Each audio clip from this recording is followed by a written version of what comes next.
कर पाते। अरे यार क्यों चाहिए मोटिवेशन? तुम्हें गवर्नमेंट एग्जाम्स की हकीकत नहीं पता क्या? गवर्नमेंट एग्जाम्स जो हैं वो सिलेक्शन के नहीं रिजेक्शन के एग्जाम्स हैं। आज ना मेरे पास कोई इंट्रो नहीं है। मैं एक आप लोगों को बहुत बेसिक और ज़मीनी हकीकत बताना चाहती हूँ। हालाँकि चैनल बहुत नया है, बहुत सारे व्यूज़ नहीं है, बट स्टिल जो लोग मुझे मेरी पर्सनल लाइफ़ में जानते हैं ना, उन्होंने कहा है कि मोटिवेशन की बहुत कमी होती है। बहुत बार कहते हैं, मोटिवेशन कैसे बिल्डअप करें, मोटिवेशनल वीडियो बनाओ, मोटिवेशन की ज़रूरत पड़ती है। वीडियो देखते हैं, 4 दिन मोटिवेशन रहता है, फिर कुछ नहीं कर पाते। अरे यार क्यों चाहिए मोटिवेशन? तुम्हें गवर्नमेंट एग्जाम्स की हकीकत नहीं पता क्या? तुम्हें अपने घर की सिचुएशन नहीं पता क्या? मेजॉरिटी लोग जो किसी गवर्नमेंट एग्जाम की तैयारी कर रहे हैं, किसी भी चीज की तैयारी कर रहे हैं या किसी भी फील्ड में स्ट्रगल कर रहे हैं, वो मिडिल क्लास फैमिली से आते हैं। हमें अपनी घर की सिचुएशन पता है। हमें ये पता है ना कि वो चीज हमारी जरूरत है। ऐसे तो नहीं है कि हाँ यार चलो बोर हो रहे हैं, चलो कोई एग्जाम ही क्रैक कर लेते हैं, किसी एग्जाम की तैयारी कर लेते हैं। वो सिचुएशन तो हम में से किसी की भी नहीं है। मैक्सिमम लोगों की होती भी नहीं है। आपको ये बात नहीं पता क्या कि गवर्नमेंट एग्जाम्स जो हैं वो सिलेक्शन के नहीं रिजेक्शन के एग्जाम्स हैं। आप कह रहे हो कि सीजीएल ने बहुत ज्यादा वैकेंसी निकाली, 38,000 वैकेंसी निकाली। फॉर्म कितने बच्चों ने भरा? 31 लाख। कितने बच्चे सेलेक्ट हो रहे हैं? क्या है परसेंटेज रेशियो? बढ़िया से बढ़िया मैक्सिमम से मैक्सिमम 2% जा सकता है सक्सेस रेट। 98% बच्चे फेल हो रहे हैं। ये बात समझ में आ रही है? आप यूपीएससी की अगर तैयारी कर रहे हो, 1% बच्चों का भी सिलेक्शन नहीं होता है हर साल। तो आप क्यों सोच लेते हो कि हाँ यार चलो आराम से कर लेंगे, कल कर लेंगे? ये प्रोक्रेस्टिनेशन कैसे आ जाता है दिमाग में? आपको ये तो पता है ना कि जब आप अपना आज का काम कल पे डाल रहे हो तो कितने लोग आपसे आगे निकल रहे हैं। ये आइडिया तो होगा। ये ये फैक्ट्स तो क्लियर है अगर आप कॉम्पिटिटिव एग्जाम की तैयारी कर रहे हो तो। आप मेरे को एक बात बताओ, आप खुद को उठा लो और एक ऐसे बच्चे को उठा लो जिसने 4-5 दिन से खाना नहीं खाया। ठीक है? आपका फेवरेट फूड आइटम ले लो कोई, फॉर एग्जाम्पल गोलगप्पे, और उसको गोलगप्पे बिल्कुल नहीं पसंद, और आप दोनों को कहा जाए कि लोग खाओ, कितने भी खाओ, कौन ज्यादा खा लेगा? वो बच्चा जो भूखा है। उससे ज्यादा नहीं खा पाओगे आप, क्योंकि उसकी जरूरत है। गोलगप्पे आपकी चाहत है, और जरूरत हमेशा चाहत से जीतती है। जब आपकी डू और डाई सिचुएशन नहीं होगी ना, तब तक कुछ नहीं होगा। आप ये सोच रहे हो ना, ये मेरी ड्रीम जॉब है, ये मेरी ड्रीम पोस्ट है, मैं इसके लिए पागल हूं, मैं इसके लिए काम कर रहा हूं। नहीं भाई, जब तक करो या मरो वाली सिचुएशन में आके नहीं खड़े होगे, तब तक कुछ नहीं होना। और मान लो तुम्हारे जैसे 10 और लोगों की डू और डाई सिचुएशन आ गई, फिर सिलेक्शन तो 2 का ही होना है 100 में से। उसके बाद क्या करोगे? देखो, मैं ये मेरा ये मानना है कि अगर हम कोई एक चीज सुन लेते हैं तो उसको हम हर जगह चिपकाना शुरू कर देते हैं। हमने मूवी देखी, with all due respect I am saying this, हमने मूवी देखी कि आप एक्सीलेंस के पीछे भागो, सक्सेस झक मार के पीछे आएगी। ठीक है? आपकी ये बात सही है, पर क्या ये बात हर फील्ड में सही है? मान लो आप बिजनेस शुरू करना चाह रहे हो, आपने अपना प्रोडक्ट एक्सीलेंट बना दिया, पर आपकी जनता को एक्सीलेंट चीज चाहिए ही नहीं, तो कौन खरीदेगा? उनको तो कुछ और चाहिए। तो आपको एक्सीलेंट चीज बनानी है या वो बनाना है जो उनको चाहिए? इसको बोलते हैं डिमांड एंड सप्लाई। मतलब जिस चीज की डिमांड है, अब वो चीज सप्लाई करो। मैं ये नहीं कह रही एक्सीलेंस के पीछे मत भागो, एक्सीलेंस के पीछे जाने में कोई नुकसान है, पर आपकी नजर में एक्सीलेंस क्या है, किसी और की नजर में एक्सीलेंस क्या है? ये चीजें अलग अलग होती हैं, है ना? मैं सोच रही हूँ कि मैं दिन में 8 घंटे पढ़ के अपना गोल अचीव कर लूंगी, मेरे बगल वाला 10 घंटे पढ़ रहा है, उसके बगल वाला 14 घंटे पढ़ रहा है, फिर ये 12वीं तक चलता है सिस्टम। अपना देखो, खुद से बेटर बनो, कल मुझे खुद से बेहतर बनना है ना?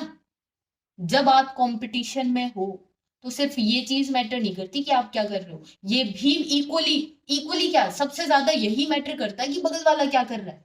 आप एक रेस में दौड़ रहे हो जिसमें टॉप 2 लोग जो रेस में जीतते हैं 100 में से, उनको इनाम दिया जाएगा। क्या आप अपनी स्पीड पे ही फोकस करते रहोगे, ओहो मैं तो बहुत तेज दौड़ रहा हूँ, बहुत तेज दौड़ रहा हूँ, और फिर जब आप फाइनल रेस दौड़ने गए आपको पता चला 50 लोग और थे जो आपसे तेज दौड़ रहे थे? ये रेस है, ठीक है? आप इसको रैट रेस बोलो, कुछ भी बोलो, बट यही रियलिटी है एग्जाम्स की, तो कॉम्पिटेटिव एग्जाम्स की। ठीक है, आपको रैट रेस में नहीं फंसना, आप बिजनेस शुरू करो, कुछ भी करो, ठीक है, बट इस फील्ड की रियलिटी यही है।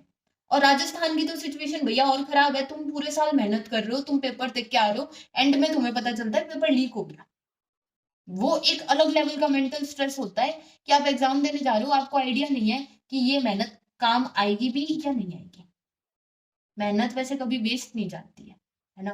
मेरी मम्मी ने हमेशा से मुझे कहा है कि मेहनत करो, मेहनत कभी वेस्ट नहीं जाएगी।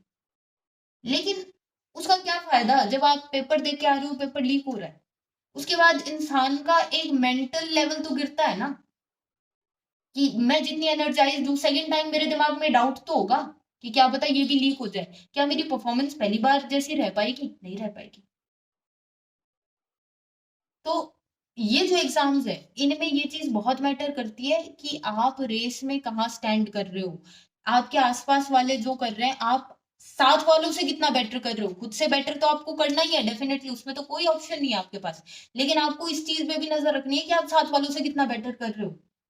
आप अगर अपनी एक दिन भी वेस्ट कर रहे हो ना, तो आप ऐसा मान लो कि आप रेस में दौड़ रहे हो और 1 मिनट आप स्टिल खड़े हो गए कि भाई नहीं दौड़ना मुझे, तो सोचो आपसे कितने लोग आगे चले जाएंगे। क्या मोटिवेशन चाहिए इससे ज्यादा आपको। अपना घर देखो, अपनी फैमिली की सिचुएशन देखो, सबकी फाइनेंशियल नीड्स होती हैं वो देखो, आपने एक फ्यूचर सोच रखा है, मुझे आगे ऐसी जिंदगी चाहिए, वो सोचो। उसके बाद भी अगर आप किसी चीज के लिए काम नहीं कर पा रहे, तो उसको वही आगे करना भी मत।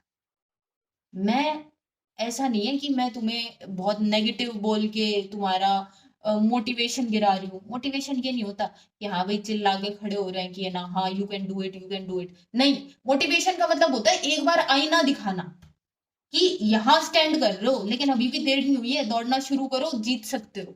और बिल्कुल जीत सकते हो, क्योंकि ये जो लिमिटेशन होती है ना, इतने टाइम में हम इतना ही कर सकते हैं, ये सिर्फ यहाँ होती है हमारे दिमाग में। रियलिटी में ये लिमिटेशंस कहीं एग्जिस्ट नहीं करती। तुम क्या कर सकते हो, कितना कर सकते हो, वो लिमिटलेस है। अपने आप को देखो कि हम कितना कर सकते हैं, मैंने पास्ट में कितना किया है, मेरी कितनी कैपेसिटी है, मैं आगे कर पाऊंगा, और मेरी विल पावर कितनी है। पीछे की इंस्टेंसेस से आपको ये तो ध्यान रहता है ना कि हमारी विल पावर कितनी है। सारा खेल आपका विल पावर का है, आपके हार्डवर्क का है। हार्डवर्क किस पे डिपेंड करता है, आपकी विल पावर पे डिपेंड करता है। मोटिवेशन तब काम आता है जब आपकी विल पावर वीक हो, जब आपको मकसद ना मिल रहा हो, जब आपको वजह ना मिल रही हो कुछ काम करने की। आपकी घर की सिचुएशन, आपकी सिचुएशन, आपकी फैमिली, इससे बड़ा मोटिवेशन भाइयों और बहनों कुछ नहीं हो सकता। ठीक है, और रोज रोज एक एक घंटे का मोटिवेशन देखने से अच्छा है एक बार सुबह उठ के ना ये देखा करो कि मेरी फाइनेंशियल कंडीशन क्या है। मेरे को अपने पेरेंट्स को, जिन्होंने मुझे लाइफ टाइम इतनी चीजें दी हैं, बिना मांगे दी हैं, मेरे को उनको कुछ लौटाना है, एटलीस्ट उनको एक स्माइल देनी है कि हाँ यार हमारा बच्चा सक्सेसफुल हो गया। या वो जिस भी चीज को सही मानते हैं, आपका गवर्नमेंट जॉब हो गई, आपका बिजनेस वेंचर कुछ हो गया, जो भी चीज है, ठीक है, आपको उनको वो चीज पे बैक करनी है। और आंख बंद करके ना इमेजिन किया करो कि जिस दिन आपका सिलेक्शन होगा, उस दिन उनके चेहरे पे क्या स्माइल होगी, उनका क्या रिएक्शन होगा। उससे बड़ा मोटिवेशन कुछ भी नहीं है।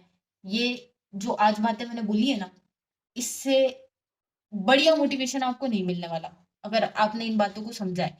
बाकी आप मेरी बातों में नुक्स निकालोगे, 1000 मिल जाएंगे।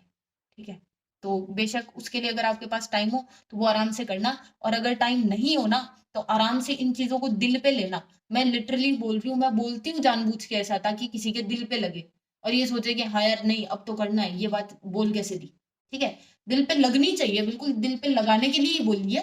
और दिल पे लगाओ, और अब बस दिन रात छोड़ो और लग जाओ। जय हिंद।